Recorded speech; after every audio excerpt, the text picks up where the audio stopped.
Well, there's a false notion as it relates to security, and I'll point to terrorism, for example, that we need to allow law enforcement, even in the area of crimes, that we need to allow law enforcement and our national security agencies to trample on the Constitution to keep America safe.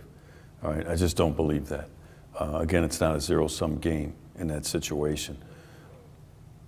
The Constitution must prevail. Okay, and so that means that there's certain things that we're not going to be able to engage in, that the people of this country, we the people, don't want their government engaging in, and we have to be accepting of that and not try to convince them, well, we have to sweep up everybody's personal information and personal data in order to keep the country free from a terror attack. I'll tell you what helps with terror attacks, right? Good information sharing, good intelligence production, and the biggest part is sharing that information in a timely fashion and going after those individuals who are demonstrating a propensity for being involved in that type of activity.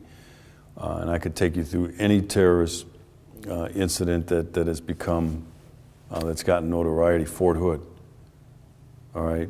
Nadal Hassan was communicating by email with a known bomb maker, Al-Awlaki, I think his name is, in Yemen by email. That's a red flag, communicating with a known bomb maker and a terrorist. In the case of the 9/11 attacks, all right, most of those individuals were known to our intelligence agencies. They weren't doing anything with the information. They weren't sharing it. They weren't acting on it in a timely fashion. The Boston bombing, the Tsarnaev brothers, were known to law enforcement and intelligence agencies. It was known that the older brother had traveled back to Chechnya, a known country that sponsors terrorism. All right, he comes back. I mean, you look in the aftermath of the Boston bombing, and he was spewing jihadist rhetoric on websites, visiting terrorist websites. Those are red flags from an individual suspected of being involved in terrorist activities.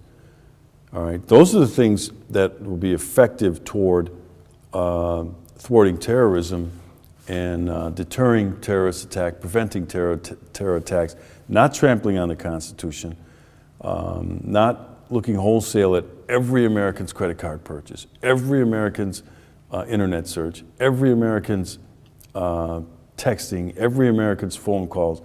That's not an effective technique, because you don't find needles in a haystack, and that's what trying to find a terrorist can be like.